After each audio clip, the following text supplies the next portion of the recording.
Continuación, RTVC Noticias, emisión central. Este programa es para toda la familia. No contiene escenas de sexo ni violencia. Los menores deben estar en compañía de los padres o un adulto responsable. Contiene sistema closed caption. Este programa fue financiado con recursos del Ministerio de las... RTVC Noticias, emisión central.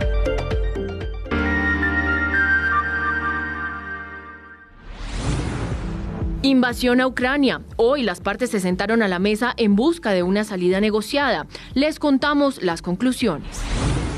La guerra y el fútbol. La FIFA anunció que Rusia quedaría por fuera del Mundial. También hay sanciones en el Comité Olímpico.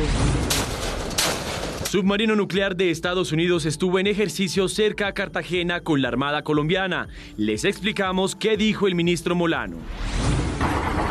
La guerra deja imágenes para la historia. Los padres e hijos separados en las estaciones y fronteras y la cervecería que se dedicó a fabricar bombas Molotov para intentar detener los tanques rusos. En RTVC Noticias tenemos información de análisis y contexto.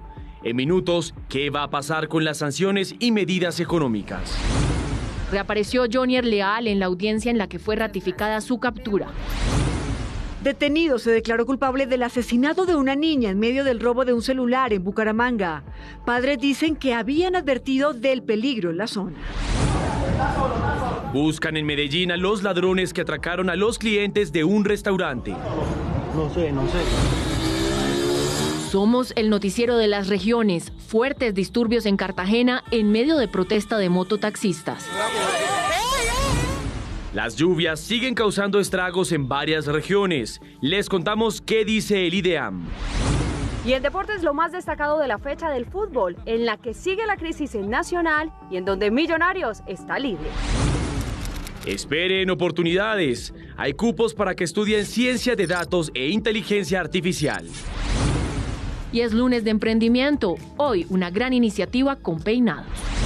Los artistas siguen manifestándose en favor de Ucrania. La escritora Svetlana Alexievich, la Ópera de Madrid y el exdirector del teatro Bolshoi también se pronunciaron. En Cultura les cuento qué dijeron. Long time ago, but I got an invitation.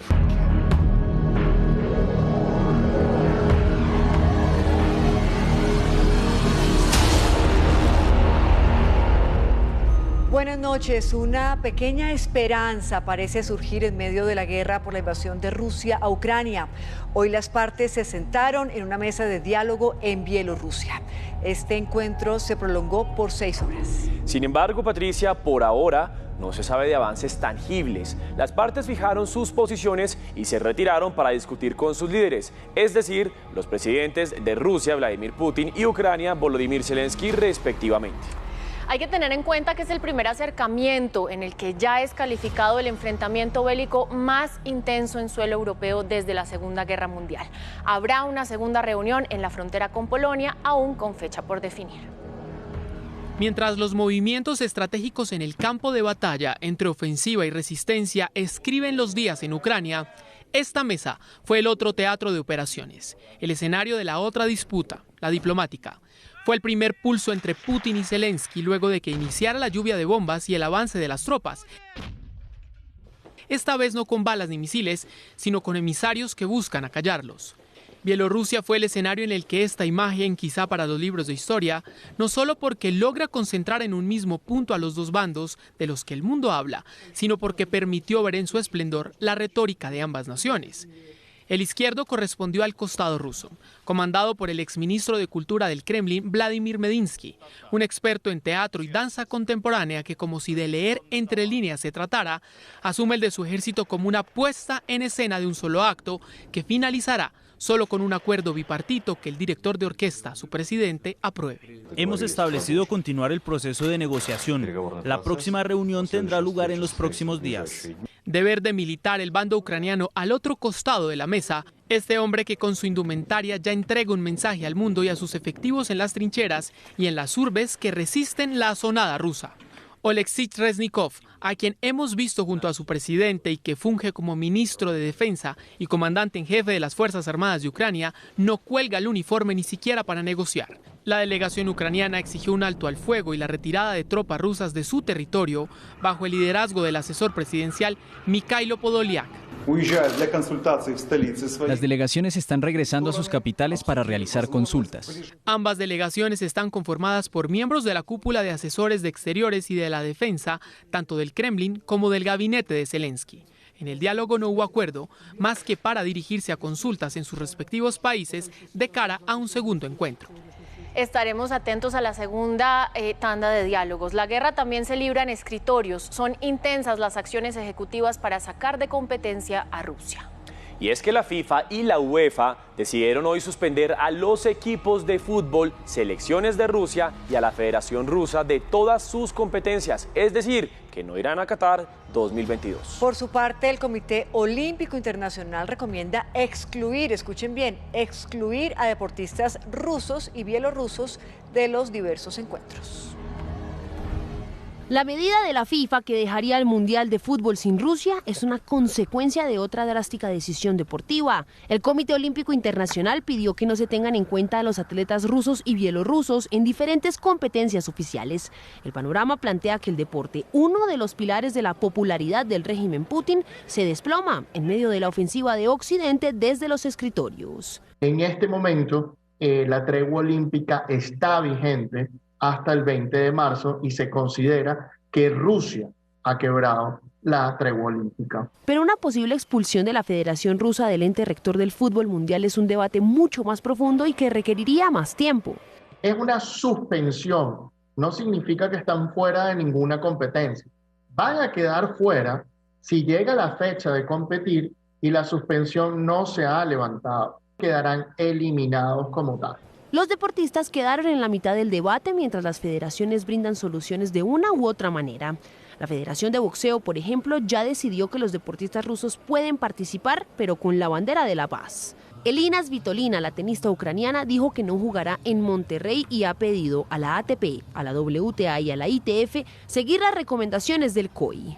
No culpo a los atletas rusos, no son ellos quienes invadieron nuestra patria. Es más, quiero rendir tributo a los atletas rusos que se han manifestado contra la guerra. Su apoyo es esencial. Si la ATP tomase en cuenta a Svitolina y el COI, la gran duda en el mundo del tenis sería lo que podría ocurrir con Daniil Medvedev, el ruso que desde hoy es el número 1 del mundo. También la Euroliga de baloncesto suspendió a la Federación Rusa de este deporte y a 4 equipos que justamente esta semana tenían partidos en casa.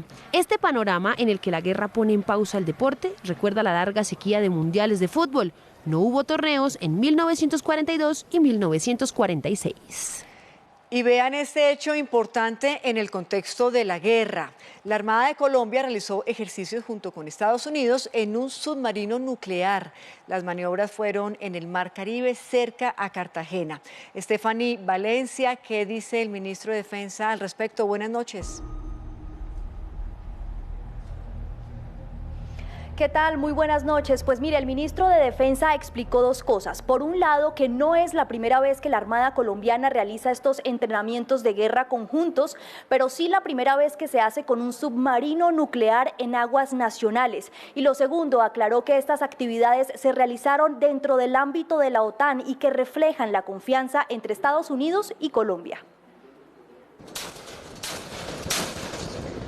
Es la primera vez en la historia de la cooperación naval que llega un submarino nuclear estadounidense a las aguas del Caribe colombiano. Tiene más de 7.000 toneladas y capacidad para 330 tripulantes. El ministro de Defensa dijo que se trata de un ejercicio antinarcóticos. Ratifica la confianza mutua de esa alianza que tiene Estados Unidos con Colombia en el desarrollo de diferentes operaciones que tenemos en el narcotráfico. Los entrenamientos y operaciones marítimas se dan en medio de la crisis que se vive en Europa por la invasión de Rusia a Ucrania. Molano explicó que la maniobra se hace desde 1960 y hoy se realiza dentro del ámbito de la OTAN. Un estatus que demuestra precisamente los altos estándares en las operaciones que tenemos. Y el segundo mensaje es que Colombia siempre se prepara a través de sus fuerzas militares y especialmente la Armada para garantizar la soberanía nacional. Los ejercicios se realizaron a 130 kilómetros de las playas de Cartagena. Y la vicepresidenta y canciller Marta Lucía Ramírez participa en la reunión de urgencia de los 193 miembros de la Asamblea General de la ONU en Nueva York. La sesión extraordinaria en el Pleno de la Asamblea General de las Naciones Unidas empezó a las 10 de la mañana. El presidente de la Asamblea, Abdullah Shahid de Maldivas, pidió un minuto de silencio a todos los miembros, que se pusieron de pie y acompañaron ese momento de reflexión en medio de una de las coyunturas más difíciles del siglo XXI. Posteriormente, el secretario general Antonio Guterres pidió que los combates entre rusos y ucranianos terminen. Las armas hablan ahora, pero el camino del diálogo debe permanecer siempre abierto. Nunca es demasiado tarde para entablar negociaciones de buena fe y abordar todos los problemas de manera pacífica. Luego llegó el turno para el embajador ucraniano ante la ONU, quien fue enfático. Si Ucrania no sobrevive, no nos sorprendería que después fracase la democracia. Ahora podemos salvar a Ucrania, salvar a las Naciones Unidas, salvar la democracia. Posteriormente fue el turno de Rusia para defender su invasión a Ucrania. La Federación Rusa no comenzó estas hostilidades. Ucrania desató las hostilidades contra sus propios residentes, los residentes de Donbass y todos los disidentes. Y Rusia está tratando de poner fin a esta guerra. Había mucha expectativa de la intervención de China en el Pleno de la Asamblea, pues hasta ahora se había abstenido de votar en contra de Rusia en el Consejo de Seguridad. En su breve pero contundente discurso, el representante hizo un llamado a respetar la soberanía e integridad de todos los países y a evitar una nueva guerra fría. La Guerra Fría ha terminado hace mucho tiempo. Se debe abandonar la mentalidad de la Guerra Fría basada en la confrontación de bloques. No se puede ganar nada al comenzar una nueva Guerra Fría, porque todos pueden perder. El representante permanente de la Unión Europea, Olof Skog, señaló que Rusia no hace más que aislarse a sí misma e hizo un llamado a todos los países del bloque. Es nuestro deber y responsabilidad hacer todo lo posible para defender la Carta de la ONU y el orden internacional. Por lo tanto, esperemos que esta Asamblea apoye masivamente la resolución presentada por Ucrania y sus socios. Bajo el título La agresión armada no provocada de Rusia contra Ucrania, el último borrador de la resolución que será sometido a votación de la Asamblea, probablemente el miércoles, deplora en los términos más fuertes la agresión de Rusia contra Ucrania. Y hay noticias para los colombianos en Ucrania. La Cancillería de Colombia informó que la misión diplomática en Varsovia, Polonia, ha atendido a un total de 105 connacionales que han salido recientemente de Ucrania. Asimismo, en este momento se encuentra en curso la evacuación de otras 114 personas. Hasta el día de hoy, la Cancillería colombiana tiene un registro de 293 colombianos en Ucrania, incluido su núcleo familiar. Aunque la quinta jornada de la invasión de Rusia a Ucrania estuvo centrada en los diálogos y la diplomacia, los bombardeos contra diferentes ciudades ucranianas continuaron. En Kharkov, al menos 11 personas murieron en ataques contra barrios residenciales. Varias ciudades ucranianas como Yarkov y Brovary, cerca de la capital Kiev, fueron blanco de disparos de misiles rusos. En total, las fuerzas rusas lanzaron 113 misiles tácticos contra ciudades y pueblos ucranianos desde que comenzó la invasión el pasado jueves, y como lo muestran imágenes satelitales, siguen avanzando hacia Kiev. Sin embargo, los ucranianos parecen aumentar su resistencia frente a los rusos, que todavía no han logrado anunciar ninguna victoria contundente. En Kiev, los batallones de soldados ucranianos ocupados en rechazar la ofensiva rusa a puertas de la capital son escasos.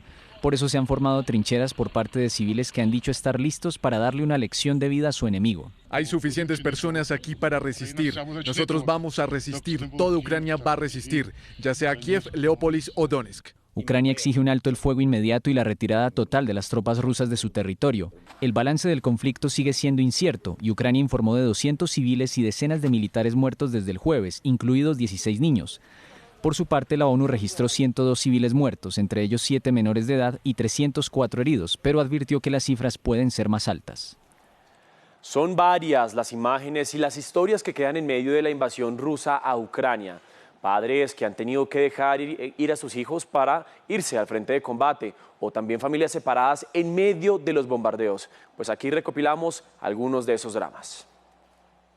Irina Svila se convirtió en un símbolo de fuerza y resistencia en Ucrania. La escritora tomó las armas en compañía de su pareja para intentar defender a su nación. Juntos murieron en batalla. Svila formaba parte del 17% de las mujeres que conforman el ejército ucraniano. La historia de Irina no ha sido la única que ha generado conmoción. La historia de padres que dejan a sus hijos para defender a su país se repite en estaciones de bus y tren. Con un corazón dibujado en la ventana de un autobús, este padre y su hija se despiden. No saben si se volverán a ver. Las despedidas y las lágrimas abundan. Este soldado ucraniano se despide de su familia para salir a ser parte del grupo de defensa. Nos fuimos, mamá, Papá, los amo. La invasión rusa mueve a la ciudadanía y a los empresarios que tampoco dudan en defender a su país. En esta cervecería de la ciudad de Ucrania, de Leópolis, los trabajadores dejaron de elaborar bebidas y ahora producen bombas Molotov para utilizarlos contra el ejército ruso. Estamos haciendo esto porque alguien tiene que hacerlo. Tenemos habilidades. Hemos atravesado la revolución callejera de 2014, el Maidán, donde tuvimos que usar cócteles Molotov. Oleksandr Zinchenko y Vitaly Mikolenko fueron captados entre lágrimas y conmovidos por la situación. Y el mensaje de la modelo y ex reina Anastasia Lena también se multiplicó una y otra vez en las redes de todo el mundo. En unos minutos volveremos con más información acerca de la invasión rusa a Ucrania. Por ahora, volvamos al país. Les contamos que Jonier Leal continuará privado de la libertad por el homicidio del estilista Mauricio Leal y su madre Marlene Hernández. Así lo confirmó una juez en segunda instancia. El confeso homicida podría pagar una pena de 27 años de cárcel. Así luce hoy Jonier Leal, el hombre que confesó el asesinato de sus familiares. Reapareció en una diligencia judicial desde un calabozo de la Fiscalía donde está recluido y escuchó atentamente la decisión de la jueza que determinó que sus derechos como detenido fueron respetados. Confirmar la decisión adoptada en fecha 15 de enero de 2022 por el Juzgado 14 Penal Municipal con función de control de garantías, mediante la cual impartió legalidad al procedimiento de allanamiento y registro llevado a cabo. Así quedó en firme la medida de aseguramiento en centro carcelario. Por tal motivo, Leal continuará privado de la libertad. Lo que queda ahora es la audiencia de legalización y de aprobación del preacuerdo celebrado entre Jonier y la Fiscalía General de la Nación y que tendrá lugar el 29 de marzo. Por el momento, los bienes, objetos de valor y dinero confiscado el día de la captura de Jonier Leal continuarán en custodia de la Sociedad de Activos Especiales. Y hablamos ahora del asesinato de la joven Nicole Rodríguez en medio del robo de su celular. Tras la confesión del asesino, las autoridades anunciaron jornadas de acompañamiento a instituciones educativas para evitar más de estos casos. Vamos inmediatamente a Bucaramanga con Pablo Fuerman. Pablo, muy buenas noches, denos más detalles. Hola, ¿qué tal, Mateo? Cordial saludo. A las 7:16 minutos lo recibo en el túnel en donde esta jovencita de 15 años habría perdido la vida el pasado 24 de febrero por un ataque, presuntamente porque la iban a robar. Mire, hay una situación muy preocupante. Resulta que hace más de un mes los padres de familia del Colegio La Normal Superior donde estudiaba esta señorita realizaron una carta pidiéndole a la alcaldía acompañamiento precisamente en este túnel. Sin embargo, esa señorita pues fue asesinada y no hemos visto un solo policía aquí en este lugar. Esta es toda la información. Mientras cientos de personas despedían a Nicole Valentina con un minuto de silencio y globos blancos, en una audiencia pública José Trujillo aceptaba su homicidio. La Fiscalía le imputó cargos por los delitos de homicidio agravado y hurto calificado y agravado, los cuales fueron aceptados por el hoy asegurado. Trujillo, de nacionalidad venezolana, trató de justificar su crimen afirmando que tiene un hijo en su país y que robando celulares lo mantiene. Un juez de Bucaramanga le dictó medida de aseguramiento. El detenido permanecerá a orden del Centro de Servicios Judiciales de esta ciudad. La Contraloría Municipal, por su parte, vigilará los fondos de seguridad, teniendo en cuenta que el 25 de enero llegó una carta a la alcaldía por parte de los padres de familia pidiendo seguridad en la zona. Revisando el comportamiento del ingreso versus la ejecución del Fondo Cuenta Territorial de Seguridad y Convivencia Ciudadana, el cual para el cierre de la vigencia 2021 presentó un saldo para ejecutar de 17.600 millones de pesos. La Policía Metropolitana de Bucaramanga se comprometió a realizar operativos de acompañamiento a las afueras de al menos 47 colegios del área metropolitana. Y las autoridades reaccionaron a las denuncias de las alumnas del Colegio Marymount en Bogotá, quienes relataron los abusos a los que las sometió un profesor. Piden a los centros educativos un protocolo de atención y orientación para evitar impunidad en estos casos. El presidente Iván Duque llamó a las autoridades a redoblar esfuerzos para llevar ante los estrados judiciales a quienes son señalados de hechos de abuso o violencia sexual contra menores de edad. Ya hemos logrado la imprescriptibilidad en Colombia de los delitos contra niñas y adolescentes. Este llamado se da luego de denuncias sobre hechos de acoso sexual contra estudiantes en el Colegio Marymount en Bogotá. El presidente pidió al Ministerio de Educación, al ICBF e instituciones judiciales establecer un protocolo en todo el entorno escolar para que se le pueda dar formación a todos los niños, niñas y adolescentes sobre qué circunstancias constituyen abuso. La policía, con apoyo de la Fiscalía, informaron que continúan las investigaciones para lograr establecer los responsables ante estas denuncias. Quiero decirle que estamos en el proceso tal como lo indica la ley en términos de la orden de captura, la correcta identificación. Para el presidente Duque, la policía y la Fiscalía deben ser las primeras instituciones en conocer hechos de violencia o abuso sexual contra menores de edad. La policía publicó nuevamente el cartel de los más buscados por delitos contra la niñez y adolescentes en el país. Y en Medellín buscan al ladrón que atracó a los clientes de un restaurante. Este sujeto no solo iba armado, sino que usaba un chaleco antibalas. Con disimulo, una de las personas que se encontraban en el restaurante del hotel grabó cuando el delincuente despojó de las pertenencias a los comensales. El ladrón ingresó por una zona boscosa del hotel con un arma de fuego y con un chaleco antibalas que lo protegía. Ya hay una información muy puntual por parte de la Policía Nacional, organismos de Policía Judicial, frente al tema de cámaras, identificación de la persona y del que lo ayudó en este hecho ilícito. Según las autoridades, ya está plenamente identificado. Tenemos recompensas, en este caso de hasta 10 millones de pesos de estos delitos que se están realizando en restaurantes, de hasta 10 millones de pesos para quien nos entregue, información, nos entregue la persona que cometió estos hurtos. A este caso se suma el robo en un local comercial en el municipio de Sabaneta, donde un hombre con arma de fuego también asaltó un restaurante. Y en Cartago, Valle del Cauca, encapuchados quemaron 6 motos de agua y lanchas de deportistas de un club náutico. El hecho se suma a la oleada de terrorismo del ELN que dejó 65 hechos en 4 días. Al menos 6 embarcaciones de deportistas de motonáutica fueron incinerados a orillas del río Cauca en Cartago Valle. Así lo narró una de las víctimas a quien le protegemos su identidad. 4 encapuchados, operaban sincronizados, se tiraron gasolina y unas botellas como bombas molotov al bote, a la grúa y los explotaron.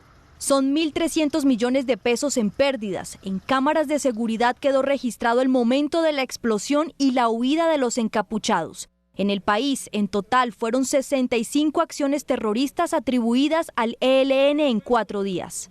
21 acciones fueron armadas, es decir, voladuras de puentes, quemas de vehículos, material explosivo abandonado y enfrentamientos. El gremio transportador fue uno de los más afectados con la quema indiscriminada de tractomulas y camiones. Afectaciones que a la fecha suman alrededor de 19.000 millones de pesos por los viajes que hemos dejado de efectuar y obviamente pues los incumplimientos. Le pido a estos grupos terroristas fijar ustedes una política o una protesta sin incluir al gremio transportador. El director de la policía anunció el acompañamiento de 6 caravanas de seguridad en la vía Medellín-Costa Atlántica para garantizar la movilidad de los conductores. Transcaribe suspendió su operación en algunos sectores de Cartagena ante la imposibilidad de circular en medio de las fuertes protestas de mototaxistas. José Luis Donado, periodista de la Radio Nacional, tiene detalles de la situación. En un completo caos han estado las principales vías de Cartagena durante la mañana de hoy debido a las protestas de los mototaxistas, quienes están en desacuerdo al último decreto de regulación de motos que emitió la alcaldía. Estaciones vandalizadas, buses atacados a piedras con pasajeros adentro y varias calles bloqueadas. Quemando llantas, rompiendo vidrios de Transcaribe no es una protesta pacífica y no lo vamos a tolerar. Quedan advertidos, no lo vamos a tolerar.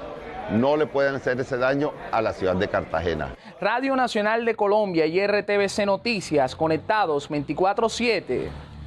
Orden de captura a un sacerdote señalado de abusar sexualmente de una niña de 13 años en Córdoba. Esta y otras noticias con los periodistas de la Radio Nacional de Colombia. En Consejo de Seguridad, las autoridades de Cali determinaron tomar acciones para evitar alteraciones del orden público ante anuncios de posibles marchas. Son más de 800 policías que estarán en las calles, junto a puestos de control, durante toda la semana. En una carta emitida por el consorcio de la hidroeléctrica Ituango, pone en duda la entrada en operación de la primera turbina de energía para el próximo 26 de julio, pues según el consorcio constructor esta fecha no coincide con el inicio de pruebas con agua proyectado para el mes de octubre. Sin embargo, a través de un comunicado, EPM aclara que el consorcio no es la única empresa o compañía contratista que trabaja en el proyecto. 2 personas murieron esta mañana en el suroccidente de Barranquilla tras ser víctimas de un accidente de tránsito. Un bus perdió el control al tratar de esquivar huecos en la vía, arrastrando a un mototaxista y a su pasajera, causándoles la muerte. El vehículo quedó incrustado en un lote ubicado en medio de 2 viviendas.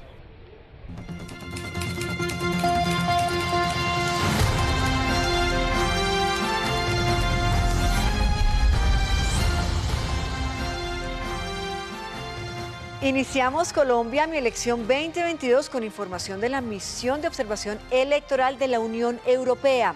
El organismo inició el acompañamiento a los simulacros de preconteo de votos y transmisión de datos en todo el país. Se verificó el proceso de recepción telefónica voz a voz y de la prueba de digitalización de funcionalidad del formato E14. Además de un simulacro de escrutinio en el que vieron cómo operaba el software. Y el ministro del Interior, Daniel Palacios, dijo que se están tomando las medidas para evitar un ciberataque en las próximas elecciones. Hemos tenido reuniones con el Consejo Nacional Electoral, con la Registraduría, precisamente para que todas las capacidades de ciberseguridad del Estado estén presentes, más allá de la opinión que han tenido algunos, que la han manifestado, y siento yo que la vicepresidenta lo que hizo fue replicarle al registrador una preocupación que había manifestado un expresidente de la República. Y atención, que es bajo el reporte de cuentas. El Consejo Nacional Electoral reportó que a la fecha 713 candidatos al Senado, escuchen, no han reportado sus cuentas en la aplicación de Cuentas Claras y 212 ya cumplieron con la obligación. Por supuesto, esta obligación, recordemos, garantiza la transparencia en la financiación de las campañas.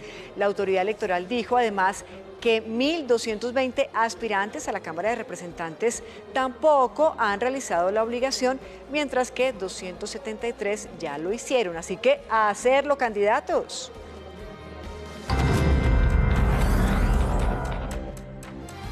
Y a través de las redes sociales hemos recibido cientos de inquietudes acerca del tema electoral y aprovecho para agradecerles la participación. En Colombia, mi elección 2022, les resolvemos las dudas que ustedes tengan. En este caso hemos escogido la de Dieguis Malo, quien nos envió la siguiente pregunta. Escuchen. ¿Podría yo votar en Colombia aunque tenga la cédula inscrita en el exterior?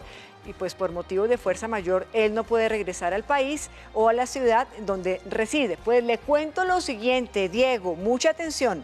Según la Registraduría Nacional, las personas que tengan la cédula inscrita en el exterior no podrán votar en Colombia, teniendo en cuenta que la fecha de inscripción del documento fue el 13 de enero pasado.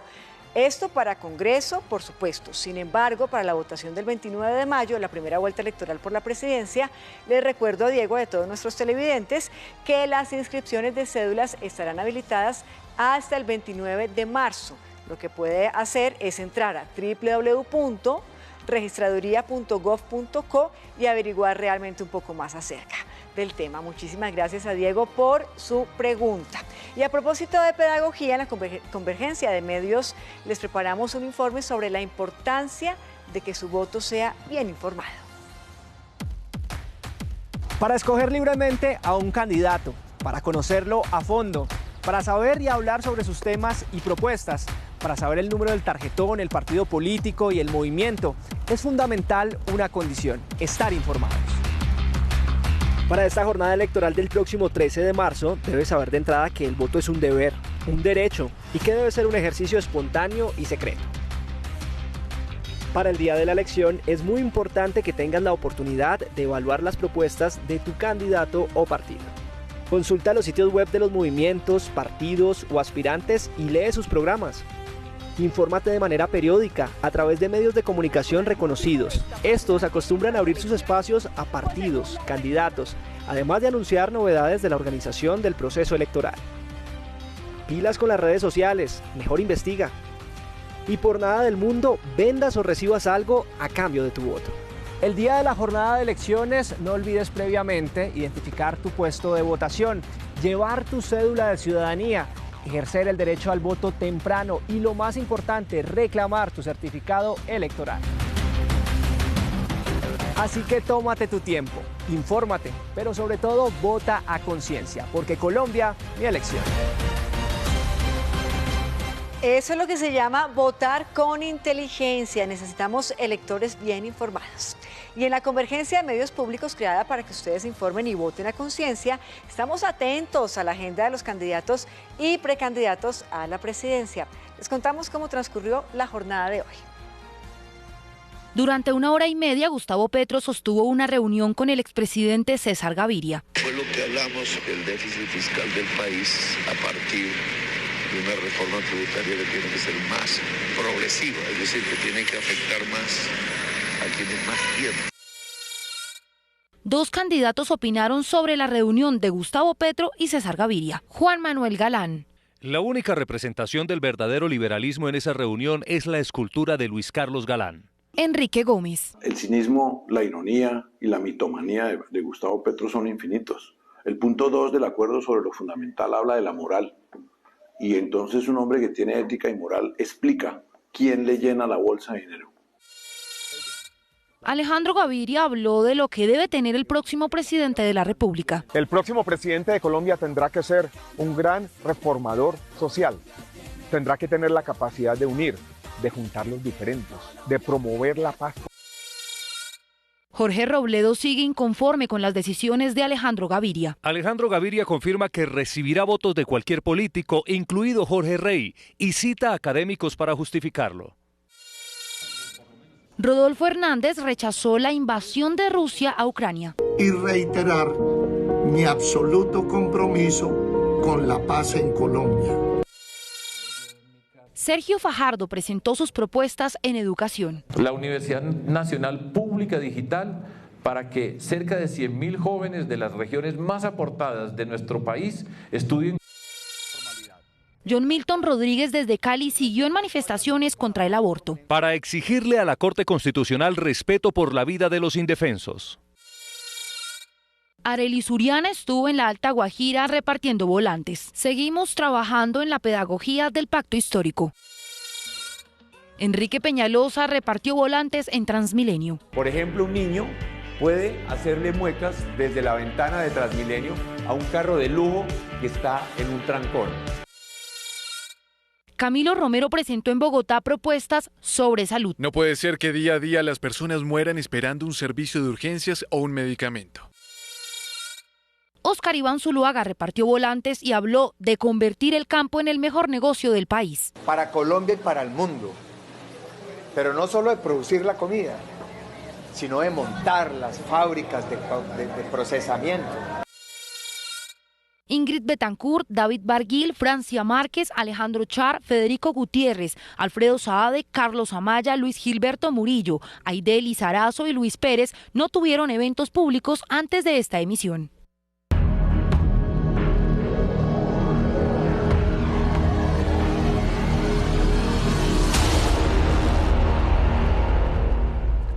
Volvemos con noticias de la guerra en Ucrania, porque las consecuencias económicas empezarán a sentirse en Venezuela, según expertos. Y es que en las últimas horas Estados Unidos prohibió a las entidades locales toda operación con el Banco Central de Rusia, mientras las bolsas del mundo cayeron.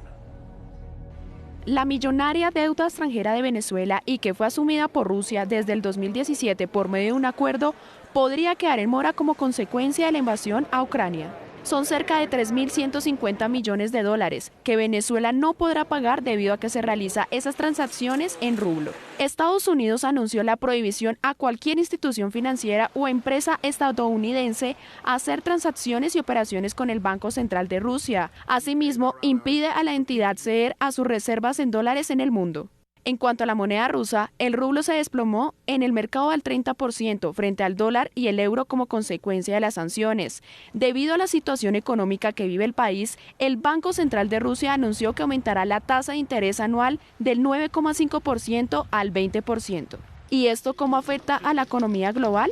Europa se verá desabastecida en buena medida porque no puede importar esos productos que trae de Rusia. El 40% del gas viene precisamente de este país. Otro impacto económico se generaría para los ganaderos colombianos en exportaciones. Rusia es el principal comprador de carne. En 2021 fueron 63.000 millones de dólares en transacciones. Y por supuesto tenemos análisis e información en contexto aquí en nuestra emisión central de RTVC Noticias. Por eso inmediatamente saludamos a Ildiko Segedi Masak. Ella es profesora de la Universidad Javeriana, pero también directora de la maestría en Derechos Humanos. Bien, profesora, gracias por estar con nosotros en este espacio. Muy buenas noches. Buenas noches, muchas gracias por la invitación. Bueno, cada vez está más claro que la estrategia de Occidente pues es la presión económica y también diplomática. En estos ya 5 días de combate, la pregunta que nos hacemos es, ¿dará resultado? Pues hasta este momento, destrucción. Podemos ver la destrucción económica, podemos ver la destrucción militar y pues tenemos que mirar hacia adelante si eso va a parar a las partes. Pero eso va a tener una destrucción económica no solamente en Rusia, no solamente en Ucrania, pero desafortunadamente todo el mundo. Sí, profesora, ¿hay una esperanza de pronto con el inicio de los diálogos? ¿Qué futuro tiene la salida negociada? En este momento las posiciones están muy alejadas y realmente Ucrania está insistiendo en entrar en la Unión Europea, ser parte de OTAN, pero Rusia no va a dejar eso. Uno puede poner todas las sanciones económicas lo que quiere, pero yo creo que hay unos límites, lo que muy probablemente Rusia no va a permitir. Entonces realmente algo de lo que no están hablando, lo mejor sería una posición neutral para Ucrania, pero obviamente los ucranianos dicen que hasta ahora teníamos más o menos esta situación, pero eso no nos permite a tener una independencia real de Rusia. Ildiko, hablemos ahora de las implicaciones a este lado del hemisferio. Por ejemplo, ¿cuáles podrían ser para Venezuela? ¿Qué podría pasar con Venezuela ahora que entre en mora de pagos? Pues mira, pues Rusia, la dependencia realmente es Venezuela de Rusia. Pues ahí puede haber una situación, lo que ya estamos mirando con todas estas máquinas de espía o pues lo que es satélites, lo que están poniendo en Venezuela. Significa que los rusos pueden pedir. La pregunta es que, ¿qué es lo que van a pedir? Si va a haber una escalación militar, significa que, por ejemplo, pueden decir que mira, ¿qué pasa si yo envío unas tropas, por ejemplo, de rusos realmente ya en Venezuela? Entonces, ¿qué van a decir? Porque de todos modos, para Rusia, pues, el espacio donde se siente cómodo en la región es en Cuba y en Venezuela, y Venezuela está acá al lado. Sí, profesora, mire, aterricemos estas sanciones económicas a la gente, porque Rusia también ya dijo que no va a permitir las transacciones desde su país a otros. ¿Cómo afectan estas sanciones a los ciudadanos rusos y a los que están fuera? Pues a los ciudadanos rusos es que en este momento se perdió solamente en un día 20% el valor de su moneda. Entonces, mientras 80 rubles lo compraron $1, ahorita ya es 110. Se fueron al metro, quisieron usar Apple Pay, ya no funciona. Entonces, pues, quieren mirar en Google Maps, por ejemplo, Google Maps no funciona. Entonces, esos son detalles. Quiero montarme en un avión, ya no se puede salir de Rusia en avión. Entonces, no puede llegar en Rusia en avión. Pues, quienes viven afuera, rusos, por ejemplo, no pueden enviar plata a Rusia. Entonces, pues, es una afectación fuerte de ambos lados. Y ellos están esperando que eso va a resultar, que en Rusia va a haber un gran movimiento contra el gobierno, etcétera, etcétera. No necesariamente. porque la gente lo que también dice es que yo sufro acá por algo lo que me genera el Occidente. Entonces es que en qué punto eso se convierte realmente lo que busca el Occidente, lo que sería un cambio político en unos movimientos gigantes, protestas en la calle y mover a Putin de poder, pues yo tengo mucha reserva en frente de eso. Antes, si eso un día ocurre, mucho sufrimiento adentro de Rusia y afuera de Rusia. Y hablando específicamente de ese tema de Putin, del poder que tiene y sobre todo de la popularidad, hemos visto un giro en esas sanciones que está imponiendo el mundo sobre Rusia. Ahora vimos también, por ejemplo, el fútbol afectado. Diría uno que son sanciones que buscan de pronto minar un poco esa popularidad de Putin dentro de su país. ¿Qué tanta efectividad puede tener eso, minar la popularidad de Putin dentro de los propios suyos? Pues mira, ¿quiénes votan por Putin? Muchos en el país, ¿quiénes son? Entonces, ahí está la gente quien trabaja para el Estado, están los pensionados, gente quien depende de su existencia de este Estado. Pues esas personas, cuando que ya pues la selección rusa no puede jugar, entonces pues no pueden llegar a Qatar, qué sé yo. Entonces, este tipo de cosas, interesantemente, pero emocionalmente, algunas veces afecta más a la gente que realmente lo que es que hay, que ruble para acá, la moneda, para así, para acá. Entonces, a la gente de día a día, quienes somos todos. Entonces, este tipo de cosas emocionalmente pueden afectar mucho. Por ejemplo, eso está muy bien, que de la asociación de judo sacaron de su presidente honorario Putin. Ese tipo de cosas como que nuestro gran líder Putin va bajando, pero vamos a ver hasta qué punto eso realmente llega a la emoción de la gente. Claro, sobre todo cuando ha sido un presidente puesto con un voto emocional, pero ese es otro tema. Hablemos de la esperanza que usted ve personalmente en estos diálogos que iniciaron hoy. 6 horas sentados, rusos e ucranianos hablando. ¿Usted realmente ve la luz al final del túnel? Lo que pasa es que no tenemos la información detallada que realmente de qué hablaron. Algo importante, regresan para hablar, pero mientras tanto no hay cese de fuego. Lo que pasa es que los rusos, desafortunadamente, yo creo que lo que quieren es tomar a Kiev, porque si ellos logran tomar Kiev, ya la posición va a ser diferente, pero esta posición no va a ser nada favorable para los ucranianos. Significa, yo estoy muy contenta que al menos están hablando, pero tengo mucha preocupación que en qué punto y qué resultados vamos a tener. Bien, pues profesora, muchísimas gracias. Todos esperamos, por supuesto, que esto acabe pronto. Ella es Ildiko Segedi Masak, profesora de la Universidad Javeriana y también directora de la maestría en Derecho Económico. Bueno, y tenemos que hablar también de alguna de las cosas que son más dolorosas en la guerra, y es lo que pasa con las víctimas civiles. Casi 500.000 personas han huido de Ucrania desde el inicio de la invasión. Así lo registra la Oficina para los Refugiados de las Naciones Unidas. Estas son algunas de las historias detrás del conflicto.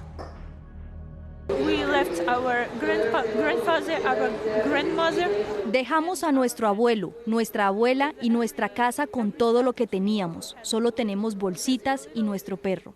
Alexandra Slovitsky es una de las 499.412 residentes de Ucrania que, según Naciones Unidas, tuvieron que abandonar a ese país por la guerra. Aunque las cifras totales son difíciles de precisar debido a las dificultades en terreno, al menos 281.000 emigraron a Polonia. Las ansias de salir de su país natal son explicadas por el temor. Nos vamos hoy porque tenemos mucho miedo de que los soldados rusos nos maten. Tenemos mucho miedo de recibir un cohete en nuestro subterráneo, nuestra casa. Estamos tratando de irnos solo para seguir con vida. Continúan Hungría, Moldavia y Rumanía, que junto a Polonia son los principales receptores de ese flujo de refugiados. La alta comisionada para los derechos humanos de la ONU entregó un balance sobre los heridos y muertos civiles en medio de la coyuntura. Entre el jueves por la mañana y anoche, nuestra oficina ha registrado 406 bajas civiles, incluidos 102 asesinatos, entre ellos 7 niños y 304 heridos. Por ahora, esta situación continúa para miles de ucranianos que día a día avanzan en su travesía de salir de su país.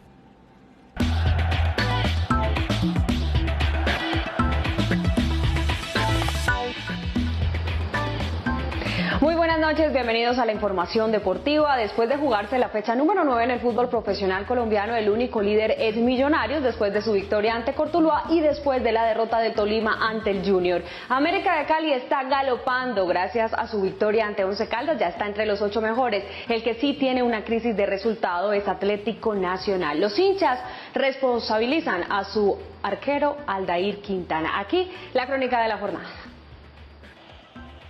Es cierto, se ha equivocado groseramente y ha cometido errores fuera de la cancha como para que haya rechazo general, pero los que se burlan de él con memes jamás pisaron una cancha como futbolistas profesionales. El tema de Aldair es un tema totalmente camerino y queremos dejarlo ahí cerrado. Los porteros de Atlético Nacional están capacitados para estar acá y hoy es un momento para revalidar esa decisión. Se dice que no quiso salir al segundo tiempo y si eso es cierto es momento de que pare y reflexione porque la vida va mucho más allá del fútbol. Porque el fútbol precisamente cambia de un día para el otro. Lo que ayer fue crisis, hoy es alivio. Contentos por Alejo, por todo lo que le ha aportado el club, pero al igual estamos muy tristes con la lesión de Luis. Lo mismo pasa en el azul. Después de perder en casa, va por una hazaña en Libertadores que confirme por qué es el nuevo líder del fútbol colombiano. Indudablemente que nosotros nos metimos en la cabeza desde el primer día que comenzamos nuestros entrenamientos este año, de que íbamos a tratar de hacer el mayor puntaje. Y así como hay días de triunfo, los hay de caídas. Tengo que reconocer que yo no fui superior a nosotros y por eso se lleva el resultado. Ese es el fútbol, tal como la vida. Un día abajo y otro día arriba. Y los elogios no paran para Luis Díaz en el fútbol inglés, después de su gran actuación con su equipo el Liverpool en la final de la Copa Inglesa de ese país ante el Chelsea. Por eso nosotros aquí en RTVC Noticias quisimos hacer un análisis y un repaso de las mejores jugadas del Guajiro. Como las palabras más bellas de Gabriel García Márquez, el fútbol de Luis Díaz va dejando sabor y color colombiano en la liga más competitiva del mundo. Jugando por la banda izquierda, Lucho hizo lo que quiso en 90 minutos. Amagó, esquivó y hasta recuperó balones que dejaron al Liverpool con posibilidades de gol, aunque su movimiento favorito de la noche en Wembley fue el no-look pass, que en español es pase sin mirar. Lo hizo una y dos veces. La mejor fue la segunda con baño incluido a Reece James, que sufrió intentando cubrir a Lucho, hasta que tuvo su oportunidad y el arquero rival le impidió celebrar. Pero fue una hormiga más. Centró balones, estuvo al lado de Mané y Salah, apoyó en fase defensiva e intentó hasta que las piernas no dieron más. Festejos van y vienen, pero lo realmente importante del Guajiro es que ese corazón deja huella y sus hinchas lo piden y lo apoyan, enseñándole que en su cultura él nunca caminará solo.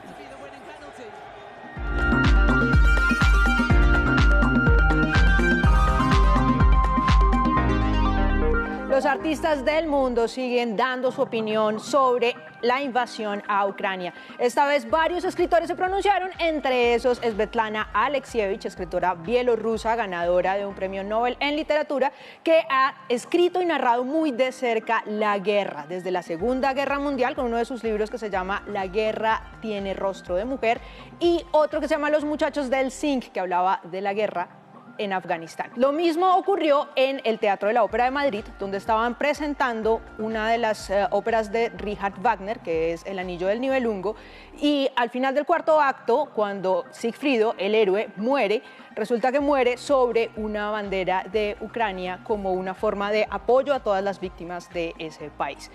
Y para acabar de completar, el director del Teatro Bolshoi, que es uno de los teatros de ballet más importantes del mundo y más importantes para la historia, renunció porque tiene familia en Ucrania y quería viajar y estar con ellos, pero mejor que sea Lord Cultura, Juan Sebastián Ramírez, quien les cuente mejor en la siguiente nota. El Teatro Bolshoi es uno de los centros más importantes de Rusia en lo que al arte de la ópera y el ballet de categoría mundial se refiere. Es una compañía fundada en marzo de 1776 por el príncipe Pyotr Urusov, a quien la emperatriz Catalina II de Rusia le concedió todas las representaciones teatrales en Moscú. Desde entonces, el Bolshoi ha sobrevivido diversas situaciones de tensión como el zarismo, la Segunda Guerra Mundial, el fin del comunismo y varias dificultades financieras al finalizar la Guerra Fría. Su estilo de danza es referido como atrevido, de mucha expresividad e intenso drama, que es llamativo por sus colores, técnica y acrobacia. Todo bailarín sueña con trabajar allí. Es el caso del coreógrafo Alexei Redmansky, que estaba preparando un nuevo ballet en el Bolshoi cuando el presidente Putin anunció la invasión de Ucrania. Dualidad que lo puso en camisa de 11 varas, el amor por el arte y sus 2 obras que iban a ser estrenadas el 30 de marzo. Un verdadero sueño para cualquier coreógrafo, pero que sin titubear dejó a un lado por su familia que se encuentra en Ucrania. Al retirarse solo mencionó: lo único que importa es que Ucrania sobreviva, mantenga su independencia y que nuestras familias sigan vivas. Dramatic.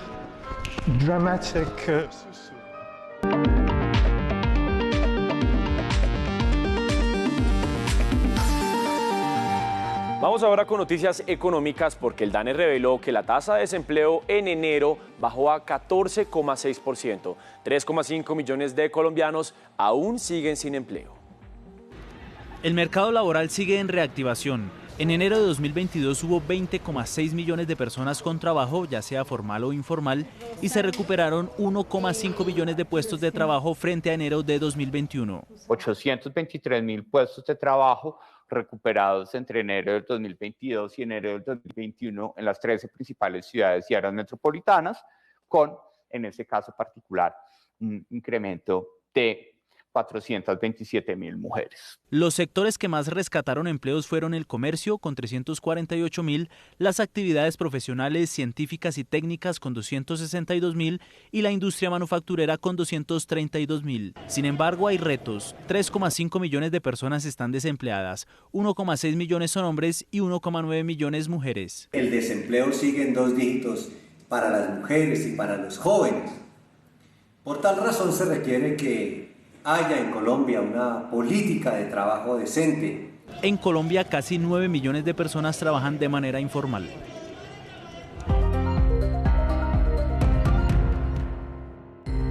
La bolsa de Moscú no operará este martes debido a las sanciones contra los bancos rusos. 1 billón de inversiones ha recibido Colombia desde el 2020 a través de las productoras internacionales en proyectos audiovisuales, según anunció el Ministerio de Cultura. 7 de cada 10 personas en La Guajira están en inseguridad alimentaria, informó la Asociación de Bancos de Alimentos. El precio interno de la carga de café subió 33.000 pesos y llegó a 2.127.000 pesos. El precio del dólar llegó a un promedio de 3.910 pesos con 24 centavos.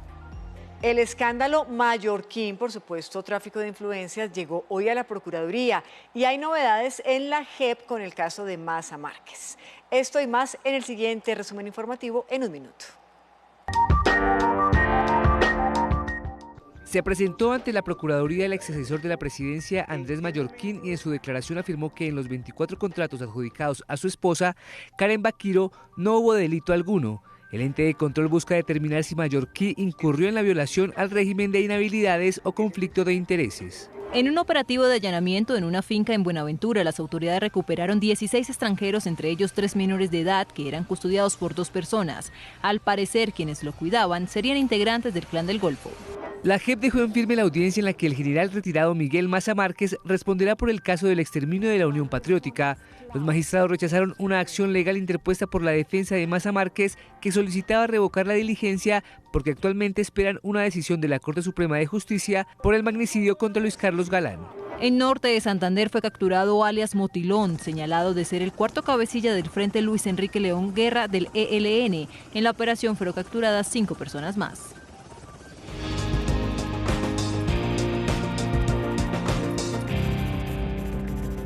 Hoy es lunes de emprendimiento y les tenemos una historia de reactivación. Una joven encontró en los peinados y el arreglo del pelo un gran emprendimiento. Mitigadores nace desde hace mucho tiempo, cuando yo como que fui consciente que tenía un pelo crespo y que tenía que manejarlo. Llegó un momento en el que empecé a usar turbante. Voy a intentar emprender, o sea, ¿qué puede pasar? Y publiqué algunas fotos, subí algo y desde ese momento, digamos que fui emprendedora.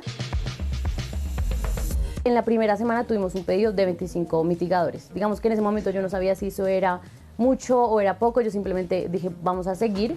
Y ahora digamos que Mitigadores está produciendo alrededor de 4.000, 5.000 mitigadores al mes. En la pandemia las mujeres lo empezaron a usar mucho para, digamos, estas conferencias que tenían, las videollamadas, ellas se ponían su mitigador y ya quedaban listas. somos casi ya 20 personas que estamos trabajando en mitigadores, que cosemos en las islas, que trabajan como asesoras y bueno, en general. Nosotros hacemos todo, absolutamente todo acá.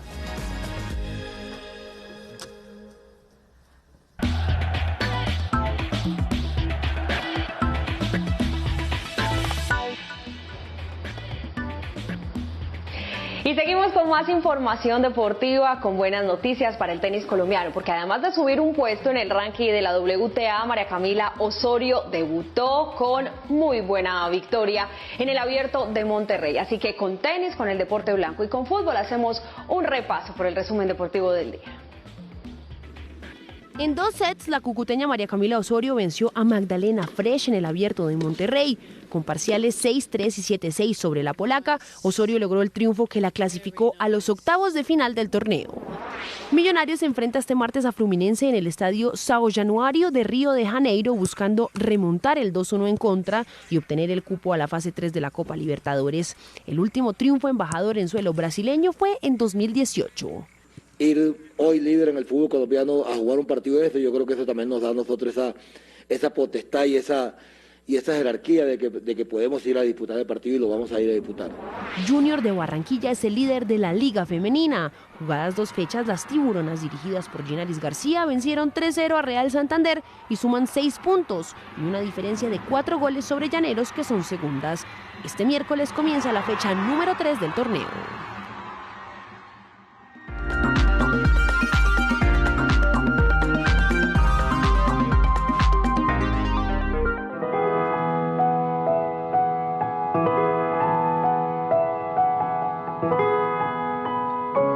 Yo escucho esto y me imagino el sol saliendo por entre las montañas, los pajaritos cantando, las plantas con rocío mañanero en sus hojas. Y después me da mal genio porque me imagino que si estoy viendo eso es porque me tocó madrugar.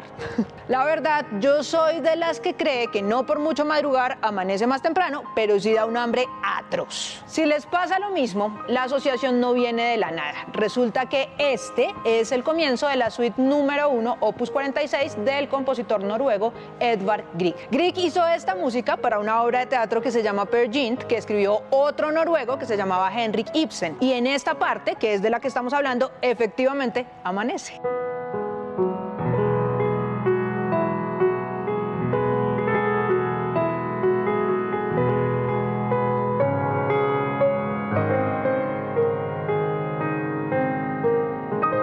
La historia de Peer Gynt es algo así como la historia de Don Juan Tenorio, pero en Noruega. ¿Se acuerdan? Ese galán español que se levantaba a todas las mujeres, pero no quería ninguna en serio. Pues bueno, ese es Peer Gynt, un pícaro, vago y mujeriego que solo quiere volverse millonario. Un día lo invitan a un matrimonio y le echa el ojo a una mujer que se llama Solveig.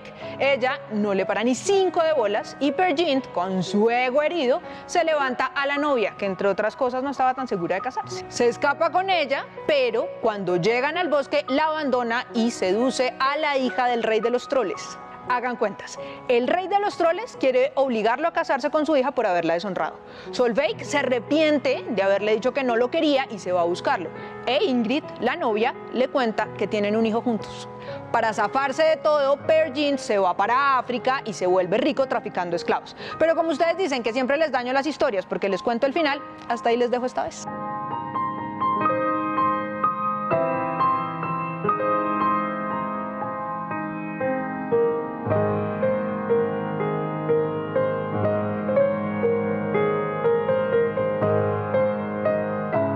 Grieg no es ese compositor al que le tocó durísimo porque no tenía cómo estudiar, porque en su familia no había plata, porque estaba solo. No. Él fue un niño con suerte. La mamá era una pianista famosa y el papá era un cónsul inglés en Bergen. Estudió música, era uno de los mejores de su clase, se graduó a los 20 años, todo muy ejemplar. Pero cuando sale del conservatorio se da cuenta que todo lo que le enseñaron es alemán. Ritmos, técnica, repertorio, todo. Y entonces dice: un momento, yo soy noruego, ¿dónde está la música de mi país? Viaja a Dinamarca, comienza a tomar clases con otro compositor que se llamaba Rikard Nordraak y se inventa su propio camino por la música noruega. Si no hubiera sido por ese giro, Grieg e Ibsen nunca se habrían cruzado, porque Henrik Ibsen era un poeta 100% nacionalista que hacía obras 100% nacionalista. Así que cuando necesitó un músico que le pusiera música a su obra de teatro, que además era 100% nacionalista, pues buscó a alguien que fuera por la misma línea. Pero como pasa con la mayoría de las músicas incidentales, todos los números se quedaron en el olvido y Grieg rescató algunos en 2 suites. Esta, que comienza así, como ya escuchamos, y una segunda, que es la suite número 2, opus 55. Yo soy Laura Galindo M y esto es Un Cuento para Contar de Señal Clásica y RTBC Noticias.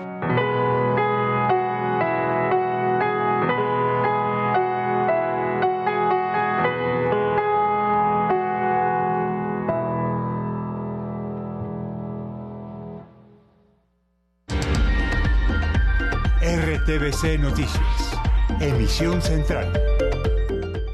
El siguiente espacio fue asignado por el Consejo Nacional Electoral, según la resolución número 1542 del 23 de febrero de 2022. Aideli Sarazo.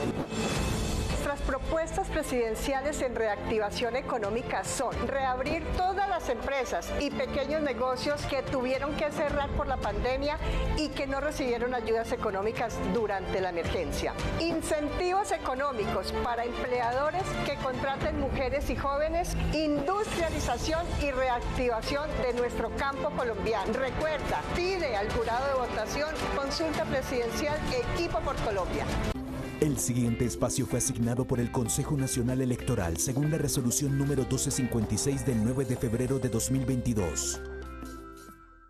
En Los Palenques creemos que el reconocimiento de la diversidad es un buen soporte para el engrandecimiento del país. Vamos a la Cámara por la defensa de la vida, el territorio, la organización, la formación y la producción. Organización Palenques a la Cámara Afrodescendientes 2022-2026. Bienestar. Me conoces